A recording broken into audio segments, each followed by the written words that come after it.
की बात है कि आज हजरत मोइन मियाँ जी ने इमाम और उलमा जियों की तरफ से एक स्वागत किया और मुझे लगता है यही तो गंगा जमुना की जो एकता की हम बात करते हैं तो यही एक मुझे लगता है कि तरीका कि आज इतने बड़े पद के ऊपर जाने के बाद ये समाज में यकीन है कि वो कोई हमारा व्यक्ति है कि जो सामाजिक दृष्टिकोण से मदद करेगा, सामाजिक दृष्टिकोण से आगे आएगा।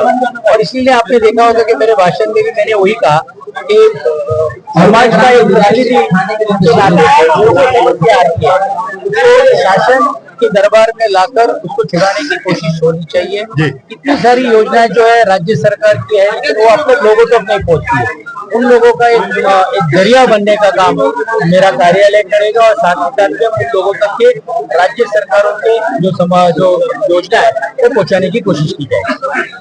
सचिन अहिर जी, जिस तरीके से आपने वादा किया मुस्लिम समाज से कि मैं पहले भी खड़ा था, आज भी खड़ा हूँ और कल भी खड़ा रहूंगा, आपकी पोस्टिंग बढ़ गई, उप सभापति हो गए, क्या विचार रखना चाहिए लोगों ने आपके? मैंने एक कहा कि पद बदली हो गया लेकिन व्यक्ति बदली नहीं हुआ है। तो व्यक्ति वही मैं हूँ जो पहले भी हर समाज को साथ में जोड़ के रखता था। और आपने देखा होगा कि वर्ली जैसे इलाके में हिंदू हो, मुस्लिम हो,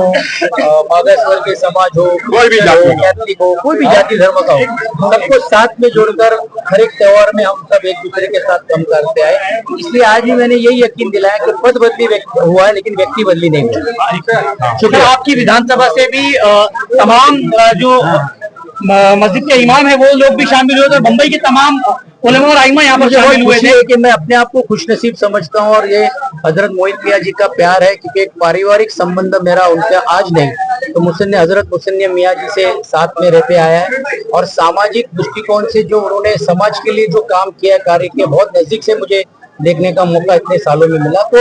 एक जो सोच से जो काम कर रहे हैं उसको ताकत देना या और ताकत देने की इसके पहले भी जरूरत थी, आज भी थी। और आज मुझे इस बात की खुशी है कि इतने बड़े पैमाने पे उलमा हो या इमाम साहब सब जो यहाँ पे आए, तो जिस तरह से मेरा मंदिरों में स्वागत हुआ, जिस तरह से मेरे बुद्ध विहारों में स्वागत हुआ, आज मैं ऐसा समझता हूँ कि एक बहुत ही पाक जगह के ऊपर मेरा स्वागत हुआ और मुझे स्फूर्ति मिल रही है और मुझे शक्ति मिल रही है समय में। सचिन बाबू, जिस तरीके से आपने स्फूर्ति और शक्ति की बात की है, आज कहीं ना कहीं जो सोच जो विचारधारा मुस्लिम कम्युनिटी को लेकर के आपकी है, क्या नहीं लगता कि और भी नेताओं को आपसे क्लासेस लेनी चाहिए? देखिए, एक बात स्पष्ट है कि क्या कोई सोचता है उससे ज्यादा हम लोग समाज में क्या सोचकर काम कर रहे हैं, ये एक सोच है। और मैंने मानता हूं कि देश में हो या राज्य में हो ऐसी सोच है। इसमें कुछ ऐसी शरारत करने वाले लोग जो होते हैं जो समाज में तेज निर्माण करने का काम करते हैं। मैं ऐसा मानता हूं कि हमारे जो नेता एकनाथ शिंदे जी है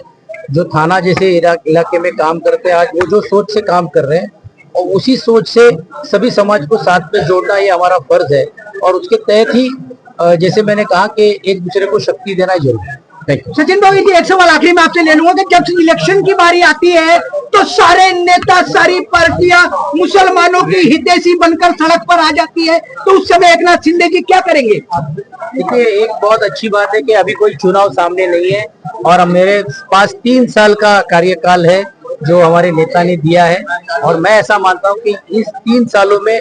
सभी समाज के लोगों को न्याय देना, फिर जो मुस्लिम समाज के हो, मागास वर्गीय समाज के हो, ओबीसी हो, मराठा हो, मैं घटनात्मक पद के ऊपर हूँ और मेरी ये जवाबदारी है घटनात्मक पद के नाते से शासन और प्रशासन इसको साथ में लाकर लोगों के मसले जो है वो छुड़ाना चाहिए और वो छुड़ाने की मैं पूरी ईमानदारी से कोशिश करूँगा।